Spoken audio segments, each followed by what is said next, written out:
So guys welcome back in my new video. So guys यहाँ पर देख सकते हो मैं यहाँ पर एक क्लॉक टावर का मैच चल रहा होता है। मैंने इस बंदे को 98 का रेट दिया था। सो गाइज मैं नीचे आ गया, मैं टिकट मार रहा था, मैंने इसको नॉक कर दिया।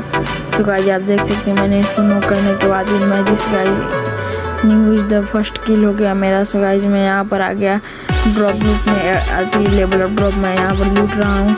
सो गाइज मैंने एक बंदे को बॉडी वॉडी डालकर नॉक कर दिया, ग्लू वॉल लगाया। सो गाइस देख सकते हो मैंने यहाँ पर एक ग्लू वॉल लगा लिया हूँ। साइड से एक बंदा आता है, मैं अपना कैरेक्टर स्किल ऑन करके इस साइड में जाता हूँ। बंदा उकंग लगा के आ रहा था, तब भी मैंने उसको अति रेट मार दिया 700 का।